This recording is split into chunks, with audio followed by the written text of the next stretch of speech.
mari kita berdoa untuk mendengarkan firman Tuhan. Bapa di dalam surga, kami anak-anakmu yang telah Engkau pilih, Engkau tetapkan menjadi pemilik dari surga dan orang-orang yang diberkati di dunia ini. Kami secara khusus anak-anak jemaat dari Gereja Baptis Yerusalem, pada pagi hari ini kami telah datang dari rumah kami masing-masing di tempat-Mu yang kudus ini. Kami telah menaikkan puji-pujian, telah mendengarkan firman Tuhan melalui bacaan silih berganti, panggilan berbakti, bersaksi. Tiba saatnya untuk kami mendengarkan sebagian dari kebenaran firman Tuhan, di mana yang akan meneguhkan, memberikan kami kekuatan, supaya kami tetap memegang firman Tuhan itu, melakukannya. Karena itu kiranya Tuhan melalui Roh Kudus akan menolong kami semua jemaat yang hadir hari ini maupun hamba-Mu, supaya setelah firman Tuhan yang kami dengar itu, kami menyimpan dalam hati kami, dan terlebih kami melakukan dalam kehidupan kami sehari-hari, sehingga kami boleh diberkati di dunia ini, kami boleh jadi berkat bagi banyak orang di dunia ini, dan juga supaya kami boleh memperoleh keselamatan masuk surga. Terima kasih Tuhan, terima kasih. Berbicaralah kepada kami siap mendengarkan dan melakukannya. Dan kami berdoa ada satu oknum yang bukan dari Tuhan, yaitu kuasa kegelapan atau roh-roh jahat dari setan, mengganggu akan penyampaian firman Tuhan ini, baik dalam hati pikiran kami maupun dalam ruangan ini. Kami sehati, sepikir, usir cengking kuasa kegelapan dalam nama Yesus. Biarlah Roh Kudus akan penuhi kami semua yang ada jemaat ini, dan kami berikan kesempatan untuk sungguh-sungguh mendengar firman Tuhan ini. Terima kasih Tuhan. Di dalam nama Tuhan Yesus kami menyambut firman-Mu. Haleluya. Amin. Shalom.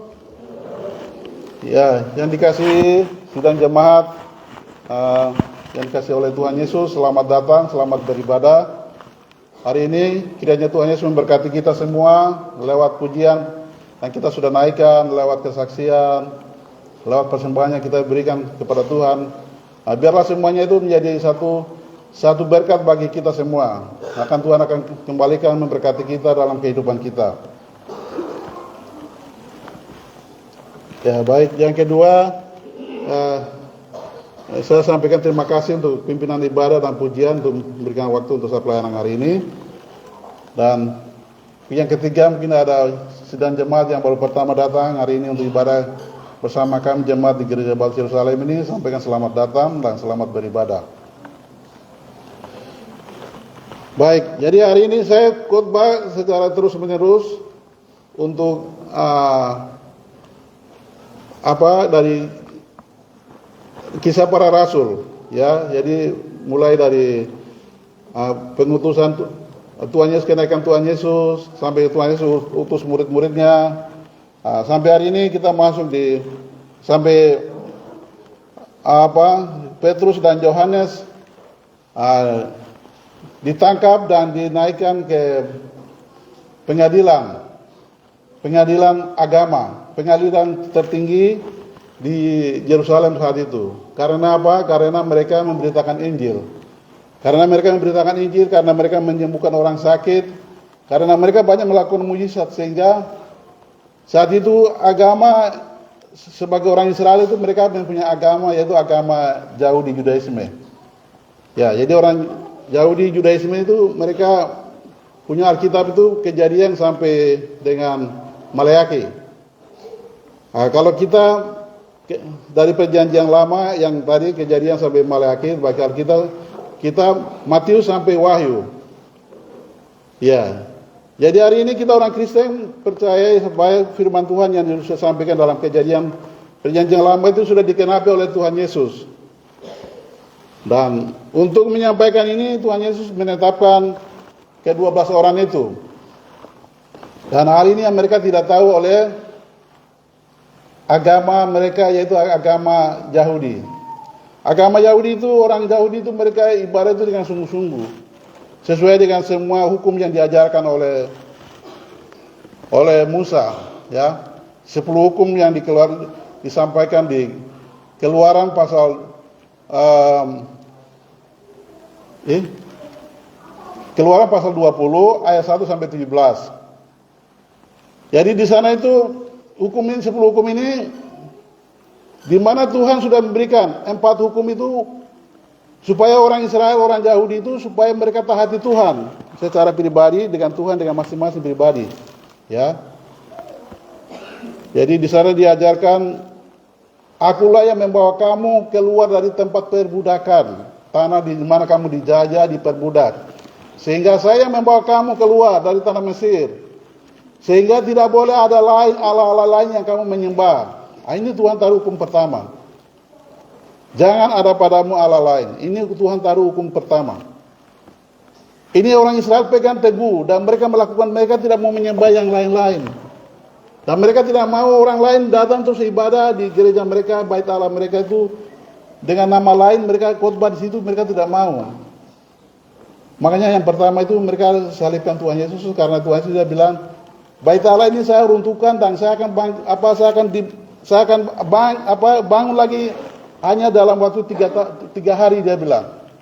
Tapi maksudnya adalah kematian dia itu akan merubah semua kepercayaan mereka, bahwa Tuhan Yesus datang untuk memberikan anugerah kepada mereka. Tapi orang Israel mereka pengertian lain, akhirnya sama mahkamah agama yang tadi kita baca ini sama, mereka putuskan Tuhan Yesus hukuman mati. Tetapi hari ini kita akan lihat mahkamah yang sama juga hari ini ditetapkan, Petrus dan Yohanes mereka tetapkan. Hukuman apa yang mereka tetapkan ini kita akan lihat sebentar. Ya, itu inilah orang Israel yang mereka taat kepada hukum-hukum Tuhan. Baru hukum Tuhan yang kedua adalah Keluaran pasal 20 ayat 3-4, ya. Itu dikatakan tidak boleh Allah lain, tidak boleh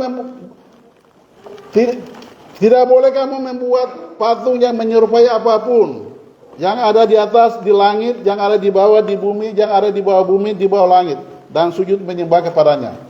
Ini hukum kedua yang ditaati oleh orang Israel. Baru hukum ketiga sampaikan, tidak boleh menyebut nama Tuhan Allahmu dengan sembarangan. Ini hukum ketiga. Baru hukum keempat Tuhan sampaikan, ingat dan kuduskanlah hari Sabat. Jadi hari Minggu itu harus datang, hari ibadat itu harus datang, tidak boleh kamu pergi. Karena Tuhan sudah memberikan 6 hari kita untuk bekerja untuk pekerjaan kita masing-masing. Jadi ini ada 4 hukum yang Tuhan tetapkan untuk membangun manusia pribadi dengan Tuhan.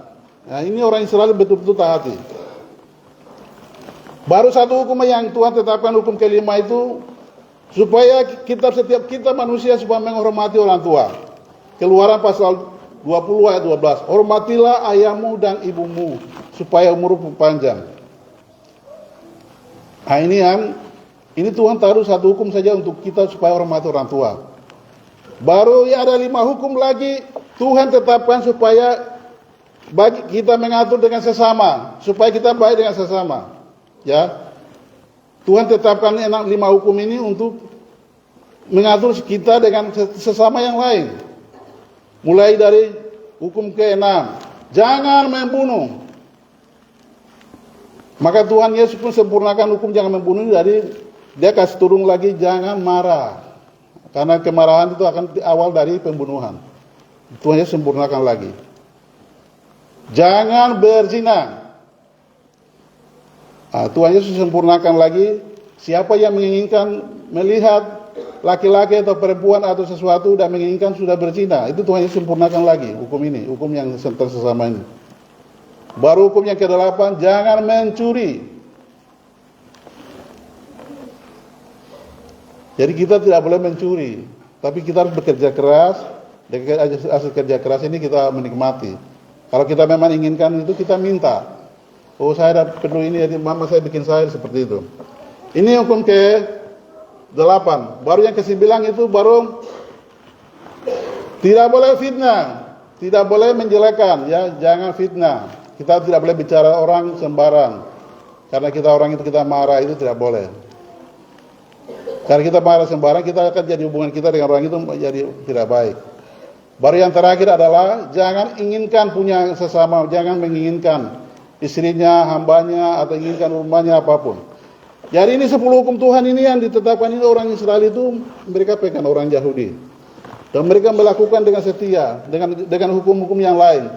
Makanan yang mana mereka boleh makan dan yang tidak boleh makan, mereka lakukan betul-betul luar biasa. Makanya Tuhan Yesus sering mengkritik mereka, kamu memang taati hukum itu dan kamu memang kelihatannya dari pakaian kamu kelihatan, tapi di dalam kehidupan kamu tidak lakukan. Nah, ini Tuhan Yesus sering kritik. Karena itu mereka dengan marah waktu itu mereka salibkan. Inilah hukum-hukum yang ditaati oleh orang Israel yang kita sebutkan. Dan hal seperti ini juga kita juga harus hari ini. Kenapa pentingnya kisah para rasul ini? Ini sama dengan awal penciptaan. Kalau kita kuasai penciptaan dan kejadian hari pertama Tuhan menciptakan apa sampai hari ke-6, baru hari ke-7 kita berhenti. Tapi kalau kita tidak kuasai kisah para rasul ini nanti sama juga kita nanti gagal.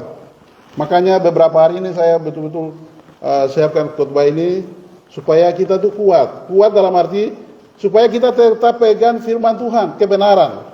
Dan kebenaran itu selalu kita membelanya. Ketika kita membela kebenaran itu Tuhan sendiri akan membela kita. Walaupun ketika kita membela kebenaran kita jadi kena masalah, persoalan, Tuhanlah akan hadir, dia akan membantu membela kita. Karena kebenaran itu ditetapkan oleh Tuhan Yesus.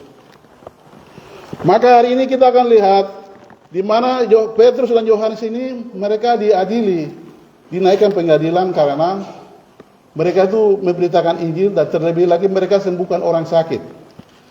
Ya, orang sakit ini firman Tuhan katakan dia sudah 40 tahun. 40 tahun dia sakit sejak lahir. Ya. Sejak lahir.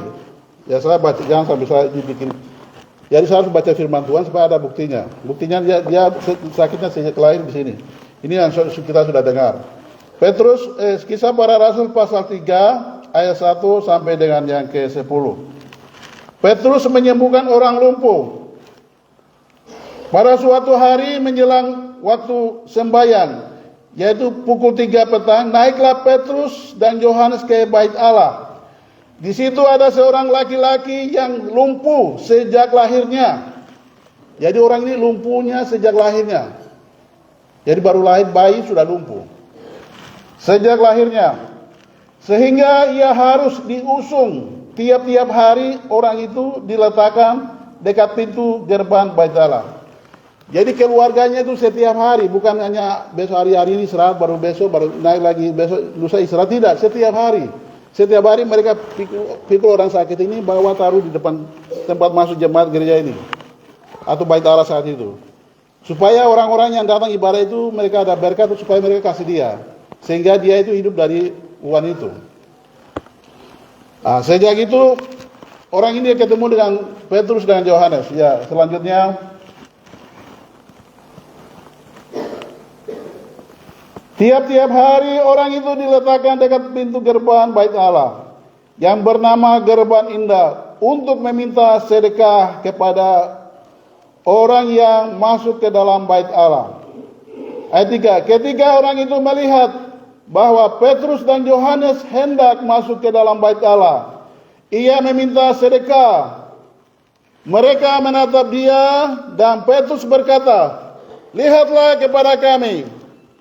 Lalu orang itu menatap mereka dengan harapan akan mendapat sesuatu dari mereka. Tetapi Petrus berkata, "Emas dan perak tidak ada padaku, tetapi apa yang kupunyai ku berikan kepadamu. Demi nama Yesus Kristus, orang Nazaret itu, berjalanlah." Ane emas dan perak lekwe, karo 40 tahun kena diunandai. Yesus hendak apa anda tuna, yang baki anda tua negara, menegara. Gara-gara orang disembuhkan ini, orang lain itu ada yang terima, akhirnya banyak yang percaya. Wow, biar ini betul ini. Nama Yesus punya kuasa. Akhirnya mereka banyak yang terima Tuhan Yesus. Ya, jadi itu. Jadi ayat dia orang ini. Jadi dari kisah kita bacaan tadi, Kisah Para Rasul pasal 4 ayat 22. Sebab orang yang disembuhkan oleh mujizat itu sudah lebih dari 40 tahun umurnya.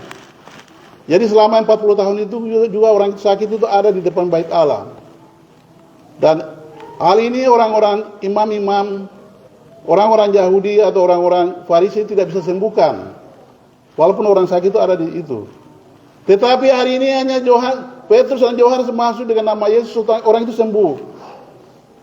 Akhirnya orang ini karena disembuhkan, dia waktu itu ketika Yohanes dan Petrus ini dinaikkan di pengadilan, dia datang bersama mereka. Dia bilang mungkin begini, kenapa ini saya sudah disembuhkan, baru kenapa orang ini kamu salahkan lagi?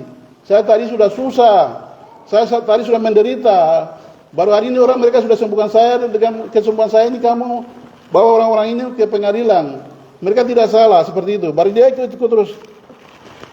Jadi seperti ayat Kisah Para Rasul 4 ayat 14. Tetap Kisah Para Rasul pasal 4 ayat 14. Tetapi karena mereka melihat orang yang disembuhkan itu berdiri di samping kedua rasul itu, mereka tidak dapat mengatakan apa-apa untuk membantahnya. Jadi ini orang yang memang menderita ini sudah disembuhkan. Sekarang dia sudah, keluarga sudah tidak menderita lagi. Karena keluarga ini setiap hari mereka angkat, mereka pikul mungkin yang satu hari mungkin 4 orang. Mereka pikul taruh di situ. Mereka sudah semua senang. Tapi bagi orang-orang Yahudi ini tidak bisa, mereka tidak bisa terima. Karena kalau mereka sembuhkan itu harus atas nama Allah, bukan atas nama Tuhan Yesus.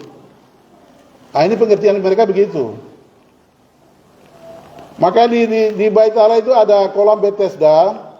Kalau di situ orang-orang sakit itu biasa taruh di sana, supaya ada malaikat turun, siapa yang duluan masuk orang itu sembuh. Begitu. Atau waktu zaman Nabi dia doakan dia sembuh. Tapi Tuhan Yesus waktu Tuhan Yesus datang ini, ya nabinya mereka itu sudah dia sembuhkan. Tapi mereka belum terima. Makanya mereka marah dan mereka naik pengadilan. Ya, jadi dan saya kasih tema, Pak Guru kasih tema di situ.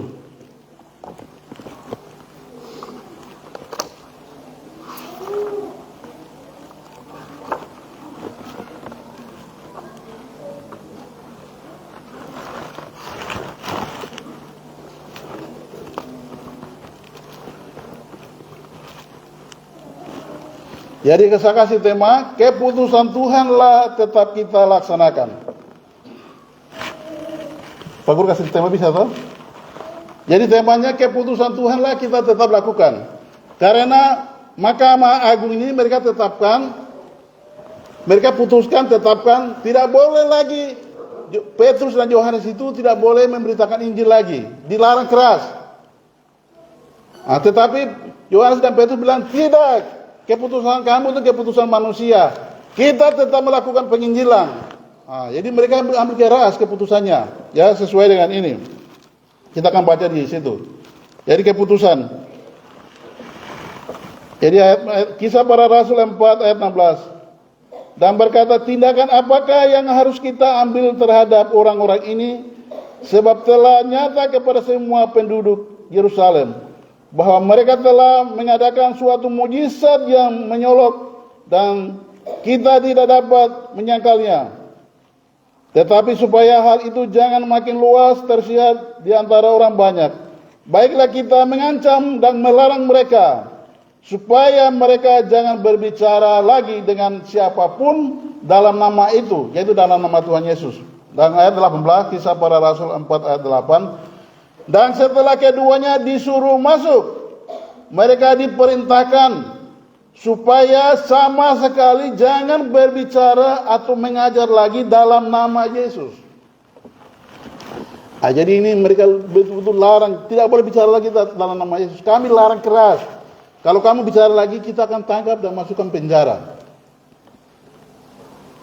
Ya, tapi apa yang jawab Petrus dan Yohanes ayat 19? Ini jawaban mereka. Petrus mereka membela. Petrus juga tidak mau kalah dengan pengadilan. Dia pegang janji Tuhan, yaitu kau harus pergi memberitakan Injil. Mulai dari Yerusalem. Yerusalem itu dari bait Allah itu, rumah Tuhan itu. Sampai keluar lagi di luar Judea, Samaria, sampai ke ujung bumi. Jadi Petrus dia pegang ini, maka dia jawab, ya. Dia jawab begini. Tetapi Petrus dan Yohanes menjawab mereka, silakan kamu putuskan sendiri. Manakah yang benar di hadapan Allah? Taat kepada kamu atau taat kepada Allah? Sebab tidak mungkin bagi kami untuk tidak berkata-kata tentang apa yang telah kami lihat dan yang kami telah dengar. Jadi mereka bilang, Petrus dan Yohanes bilang, tidak mungkin kamu melarang kami untuk memberitakan Injil, karena ini perintah dari Tuhan Yesus. Kita disampaikan melalui Tuhan Yesus supaya kita pergi memberitakan Injil di seluruh dunia, supaya semua orang itu percaya, dibaptis, diselamatkan. Jadi kamu kalau melarang kami, tidak mungkin kami akan taati itu. Kami tetap memberitakan Injil. Jadi mereka tetap memberitakan Injil. Akhirnya apa? Mereka ini akhirnya ditangkap.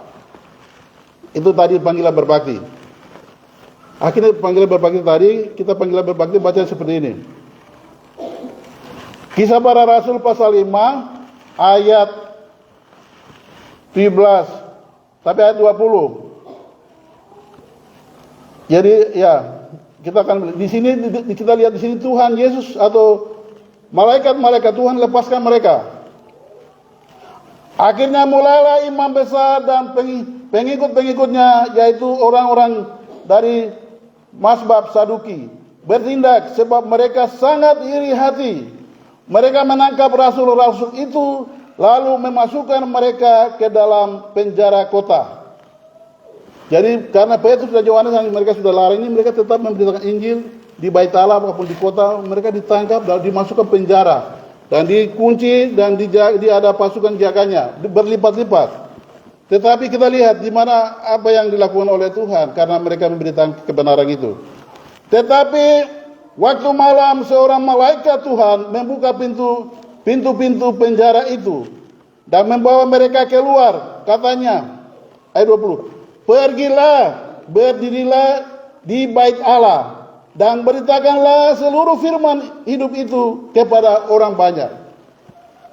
Jadi Tuhan Yesus ini dia kasih tahu, kamu sekarang saya kasih keluarkan lagi. Mereka tangkap kami tapi keluarkan lagi. Pergi beritakan Injil bukan di tempat-tempat rumah-rumah, tapi di bait Allah, rumah Tuhan. Kamu beritakan Injil lagi di situ. Jadi hari ini Tuhan kehendaki kita tetap memberitakan Injil, tetap membela kebenaran.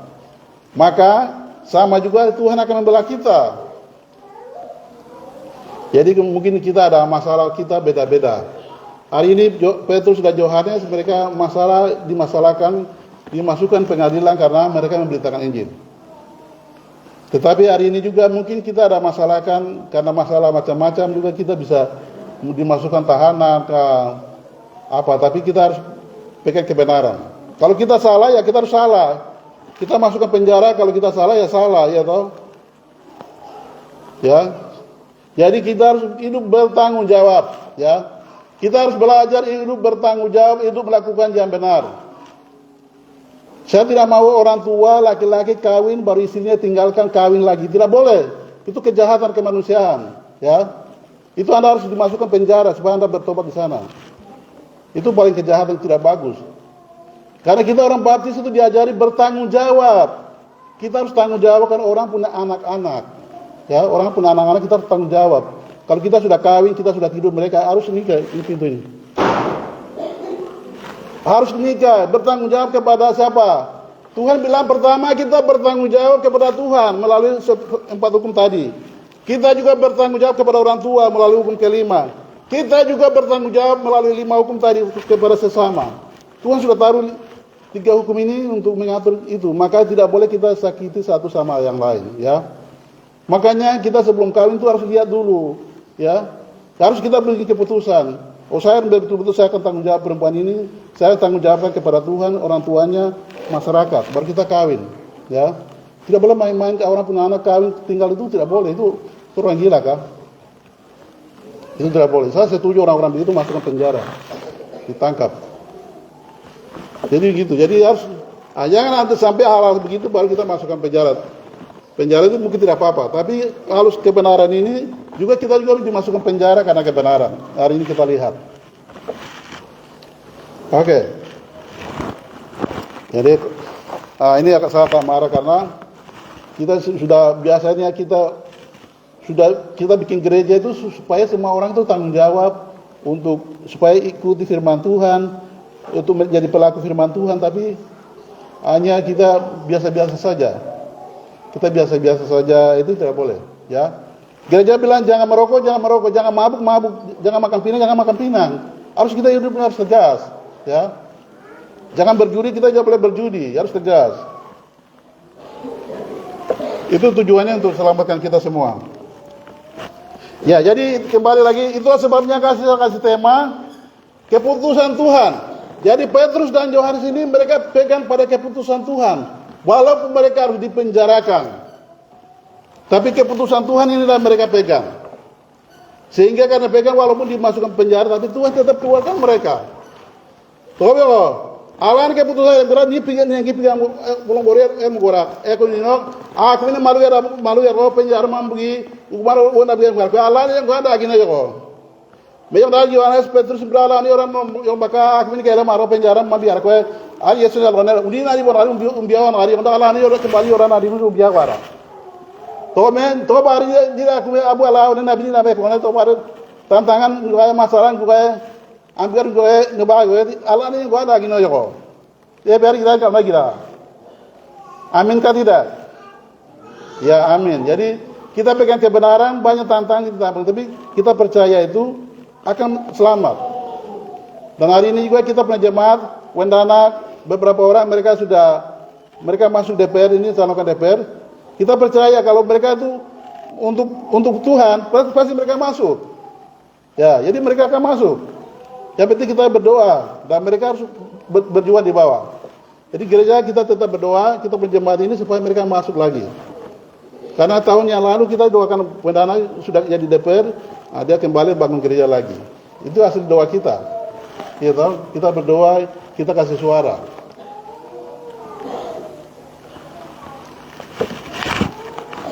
Jadi tadi saya menjelaskan itu sesuai tema saya. Jadi tema saya begitu. Jadi tema aslinya Petrus dan Yohanes di hadapan mahkamah agama. Ya, jadi Petrus dan Yohanes di mahkamah agama. Jadi tapi mahkamah agama ini keputusan Petrus dan Yohanes itu ditetapkan tidak boleh memberitakan Injil. Atau tidak boleh sampai itu akhirnya keputusan itu. Tapi Petrus dan Yohanes tetap melarang dan mereka memberitakan Injil. Maka hari ini juga sebagai kita anak-anak Tuhan, saya dari mimbar ini sampaikan supaya kita tetap menyampaikan firman Tuhan. Tidak ragu-ragu kita tegur orang mabuk. Tidak boleh mabuk-mabuk di sini, tidak boleh. Ya toh, kita sampaikan itu selamatkan. Karena kita mabuk terus, nanti mata kita jadi buta. Biasanya ada yang kalau tidak mati, biasanya matanya jadi buta, orang mabuk terus. Kalau tidak, dia punya hartanya habis untuk buat mabuk. Karena itu tua-tua gereja yang ingatkan itu selamatkan kita. Kita kalau mabuk seperti itu. Ya, jadi itu saya sampaikan mungkin tema saja. Tapi bahan khotbahnya saya belum sampaikan. Tapi saya akan sampaikan sesingkat-singkatnya saja. Pertama, Petrus dan Yohanes, Kisah Para Rasul pasal 4. Jadi saya akan jelaskan ayat-ayat yang saya belum jelaskan. Kisah Para Rasul pasal 4 ayat 1, 2, dan 3. Ketika Petrus dan Yohanes sedang berbicara kepada orang banyak, mereka tiba-tiba didatangi imam-imam dan kepada pengawal bait Allah, serta orang-orang Saduki. Orang-orang itu sangat marah karena mereka mengajar orang banyak dan memberitakan bahwa dalam Yesus ada kebangkitan dari antara orang mati. Mereka ditangkap dan diserahkan ke dalam tahanan sampai keesokan harinya, karena hari telah malam. Ya, jadi hari itu Yohanes dan Petrus ini mereka lagi pelayanan di bait Allah itu, dan mereka sampaikan bahwa di dalam Yesus itu besok kamu mati tapi ada kebangkitan juga. Selain kamu Tuhan disembuhkan, ada kebangkitan. Kamu akan banyak berkat yang kamu terima, sampaikan seperti itu. Tapi orang-orang Saduki ini, orang-orang Yahudi ini, mereka datang marah, langsung tangkap, dan mereka dimasukkan penjara. Ini yang bait pertama yang kita lihat. Baru yang keempat, tetapi di antara orang yang mendengar ajaran itu banyak yang menjadi percaya, sehingga jumlah mereka menjadi kira-kira 5.000 orang laki-laki. Jadi di sini ada dua kubu. Jadi ada orang-orang yang tolak ini, mereka kubu dari kepala-kepala gereja, imam-imam, mereka dan orang-orang yang lain itu mereka tolak. Tetapi banyak juga yang terima Injil ini, yaitu mereka bilang jumlah sudah 5.000 orang. Ya, jadi kita akan melihat Tuhan Yesus hanya waktu itu pilih 12 orang. 12 orang ini akan lagi bertambah jadi 100 orang. Kita baca dalam Kisah Para Rasul ayat 14-15 itu sudah jadi 100 orang. Setelah itu kita seterusnya Kisah Para Rasul pasal 2, setelah mereka dipenuhi oleh Roh Kudus, Petrus khotbah lagi, jumlah mereka itu sudah 3.000 orang. Dan sekarang ini Petrus dan Yohanes khotbah lagi sudah jadi 5.000 orang. Kalau 5.000 orang maka gereja ini, kalau 5.000 orang ini tidak cukup. 5.000 orang itu kayak kita bikin bangun gereja kayak stadion sepak bola. Baru orang 5.000 orang itu bisa nyambung situ. Kenapa jadi orang bertambah terus? Karena Roh Kudus. Petrus dan Yohanes ini mereka dipenuhi oleh Roh Kudus sehingga mereka menyampaikan, sehingga jumlah orang bertambah terus. Terus sekarang sampai hari ini berapa manusia sampai tahun 2023 ini? 2023 ini kita jumlah penduduk di dunia ini kurang lebihnya 7 miliar 888 orang. Dari itu sekarang orang Kristen itu ada 2 miliar 500 sekian ada sekarang. Jadi dari 12 orang, dari 100 orang, dari 300 orang, 5.000 orang sekarang sudah jadi 2 miliar 500 orang. Dan ini sesuai firman Tuhan. Dari 2 miliar orang ini harus kita juga memberitakan Injil sampai 7.000 orang, 7 miliar ini semua orang percaya. Baru Tuhan Yesus akan datang, karena itu Tuhan Yesus sudah bilang begitu. Hari dan jam tidak tahu, tapi Injil ini akan disampaikan ke seluruh dunia. Semua orang bersaksi bahwa Yesus adalah juru selamat, maka akan jadi hari tiba saatnya Tuhan Yesus akan datang. Itu Tuhan Yesus sudah sampaikan begitu, sudah jelas di dalam Injil Matius pasal 24 ayat 14 sampaikan bahwa Injil ini akan sampaikan seluruh dunia. Semua orang percaya baru Tuhan Yesus akan datang. Tapi Injil ini belum sampaikan, orang lain belum dengar, Tuhan Yesus tidak mau datang. Karena apa? Tuhan Yesus tidak mau orang lain itu masuk neraka. Karena itu hari ini kita bersyukur karena kita sudah menerima Injil. Karena misionaris begitu datang, mereka penginjilan di kita di atas. Jadi kita juga termasuk orang yang bersyukur karena penginjilan masuk di kita pada daerah ini. Baik di Kimi itu masuk tahun 1930-an, 30-an, 40-an, mulai dari Indonesia masuk. Tapi kita baptis yang Katolik yang ada di atas dan Gidi itu masuk tahun 40, 50, 60. Kita baru saja. Tapi gereja itu begitu berkembang luar biasa melalui orang-orang tua kita sampai hari ini ke Timika. Nah, jadi itulah tetap kita pegang dan memberitakan Injil. Ya. Itu bait poin 1, 2, 2 yang saya sampaikan. Dan sekarang ayat yang keempat. Ayat yang kelima. Pada keesok harinya pemimpin-pemimpin Yahudi serta tua-tua dari ahli-ahli Taurat mengadakan sidang di Yerusalem. Dengan imam besar Hanas, Kayafas, Yohanes dan Alexander. Dan semua orang lain yang termasuk keturunan imam besar. Ya, jadi hari ini mereka orang-orang imam besar itu mereka mengadakan sidang besar untuk sidangkan Petrus dan Yohanes.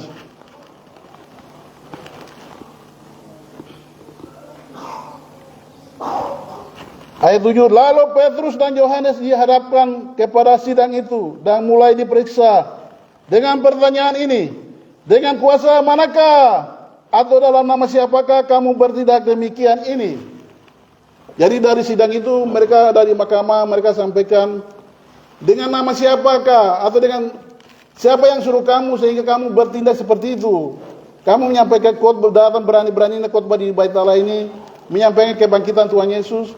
dan kamu menyampaikan Tuhan Yesus adalah juru selamat satu-satunya, siapa yang kasih tahu? Baru Petrus mulai jawab, ya, mulai jawab. Maka jawab Petrus penuh dengan Roh Kudus, ya Petrus hai pemimpin umat dan tua-tua, jika kami sekarang harus diperiksa karena suatu kebajikan kepada seorang sakit, dan harus menerangkan dengan kuasa manakah orang itu disembuhkan. Ulwai, ira kami malu Quran ino, yai malu Quran ino pam kelema na kota, kelema ro wondo kota. Dia banjio selama 40 tahun ekeran no aji le Quran waro wondero pengaji lang kota di ulwai na tia yora kala. Yora nari ki tokeno tini pan lekwe ab indra lege pora ini igaram. Maka ketahuilah oleh kamu sekalian dan oleh seluruh umat Israel. Tingino kiro boarer, akmi Israel menolak begini, lipi ni bo, kini nuan ni bo nuyor karam. Bahwa dalam nama Yesus Kristus, orang Nazaret yang telah kamu salibkan, tetapi yang telah dibangkitkan Allah dari antara orang mati. Bahwa oleh karena Yesus itulah orang ini berdiri dengan sehat sekarang di depan kamu. Tingino begini nuan ni bo. Kira Yesus ko bitin kita na salib epi wakwi ero kubre pada ko ala no ni pari mi pagran ko jona la pagran ko ke mo pala gra en ko buat en da ulai ora ke na men da ulai andi lege pagran ya ro me li pini bo yo kala Yoran hari 11 alonar Yesus adalah batu yang dibuat oleh tukang-tukang bangunan, yaitu kamu sendiri, namun ia telah menjadi batu penjuru. Yesus itu juga malu orang bona pada kau ara aku ni nak dakan ara aku ni buat dia wara no ara aku ni nak dar ko selamatkan ko pawat orang no ara ko kini gulan wa kota nu ara tiga nak ayat 12 orang dan keselamatan tidak ada di dalam siapapun juga selain di dalam Dia, sebab di bawah kolom langit ini tidak ada nama lain yang diberikan kepada manusia yang olehnya kita dapat diselamatkan. Tiga nak lipi ni bo o vem braime bora naime kwe braime a ko membe bo ba inda daria bore bo pandora legar do ambire Yesus inda gatiar me ki lipi ni bo tingna Yesus ke terima ni pun trobe orang o yo orang begitu goyang le kara ini inti bakalo ne ini 10 kum saya nak bawa na bakaram den ko ini alane bana 10 kum ekin bana bo bana bakaram den Lego, yang dah Yesus hendak buat apa pun Yesus terima ni orang. Jadi hari itu merubah total ekra. Mereka merubah orang Petrus dan Yohanes, merubah total kepercayaan orang Yahudi. Merubah. Orang pakai ida aku menolak pikiran ekonomi kebegaran. Di pikiran negara ayat ke-13. Ketika sidang itu melihat keberanian Petrus dan Yohanes dan mengetahui bahwa keduanya orang biasa yang tidak terpelajar, heranlah mereka dan mereka mengenal keduanya sebagai pengikut Yesus. Irin ingin ab yang botang blog akli Taurat wara imam besar wara ini kan ini lo na Yohanes Petrus ini lo iji lo iji abi imdal sekolah lewat nama ab nelayan we kan buat am karena aku wala na banar mi ko le jare bom dum duwe wone biar gari na ada na wakira. Nama kaya yang lain mereka percaya. Ya, jadi orang yang lain, orang-orang ahli Taurat, orang-orang Yahudi yang lain, imam-imam itu mereka heran karena Petrus dan Yohanes ini adalah mereka tahu itu mereka itu apa orang tidak sekolah Alkitab. Mereka itu tahu maknanya mereka nelayan ikan biasanya mereka nelayan ikan dan pengikut Tuhan Yesus. Tapi mereka bisa menjelaskan firman Tuhan, maka mereka kagum-kagum dan heran-heran. Nah, setelah itu mereka sekarang ambil keputusan. Keputusannya tadi mereka ayat berikutnya. Dia bakal ada keputusannya ke Arab. Ayat 14 ini saya sudah tadi jelaskan. Ini ab anti legat karena ada di situ. Tetapi karena mereka melihat orang yang disembuhkan itu berdiri di samping kedua rasul itu, mereka tidak dapat mengatakan apa-apa untuk membantahnya. Ari jong bakaje wone be ari ko me wala way ni wone geba me lawan dia be ari ko me aba di lege ngargo no bona alma di karo no lege karo ni mar ma ngam ko no jong ari onda keputusan ko bona ari keputusan negara. Ayat 15 dan 16 ini keputusan. Dan setelah mereka menyuruh rasul-rasul itu meninggalkan ruang sidang, berundinglah mereka dan berkata, tindakan apakah yang harus kita ambil terhadap orang-orang ini? Sebab telah nyata kepada semua penduduk Yerusalem bahwa mereka telah mengadakan suatu mujizat yang menyolok dan tidak dapat menyangkalnya.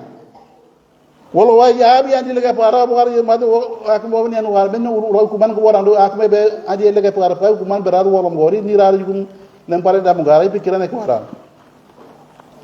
Tetapi supaya hal itu jangan makin luas tersiar di antara orang banyak, baiklah kita mengancam dan melarang mereka supaya mereka jangan berbicara lagi dengan siapapun dalam nama itu.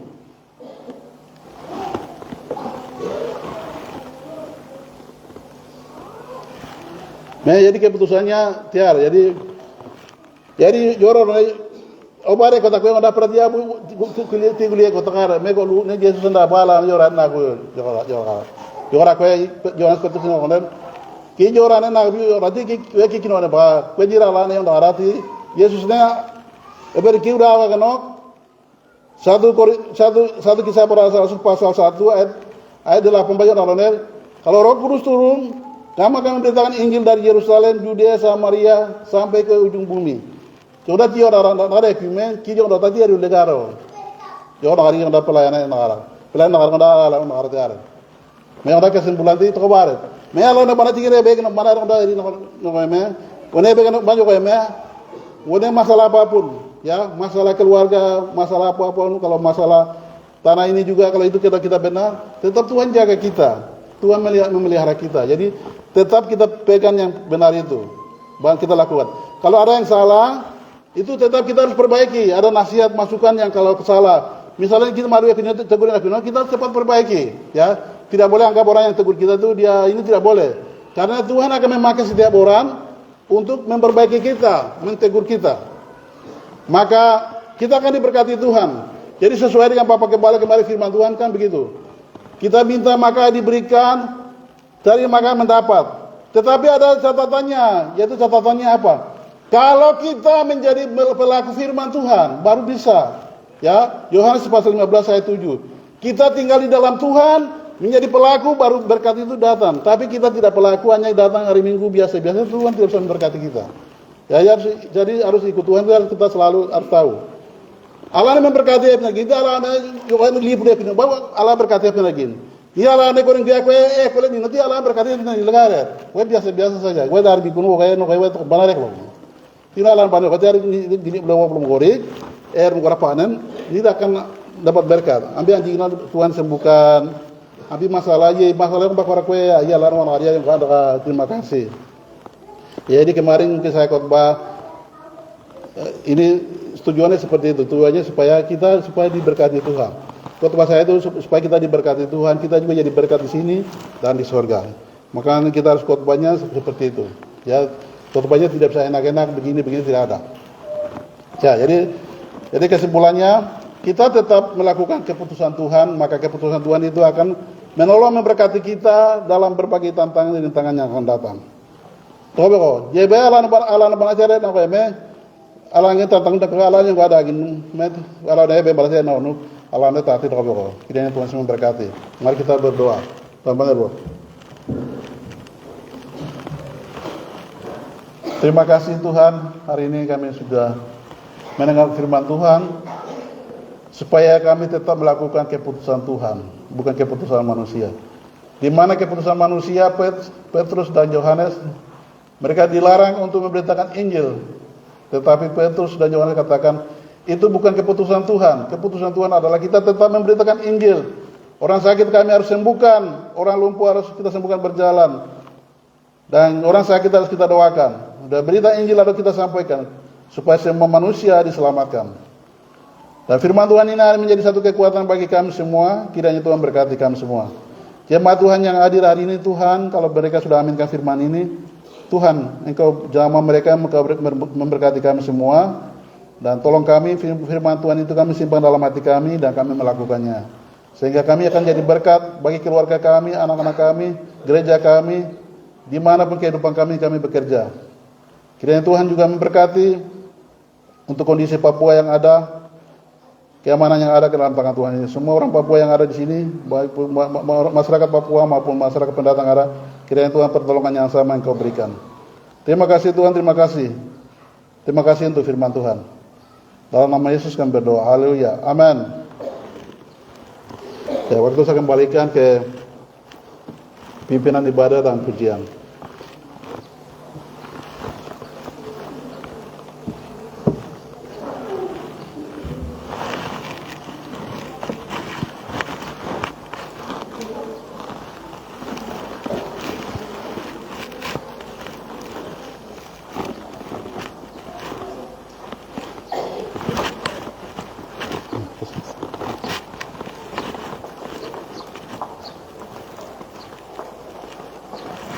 Terima kasih.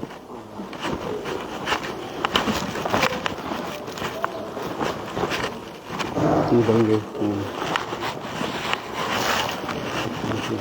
Puji nama Tuhan, terima kasih.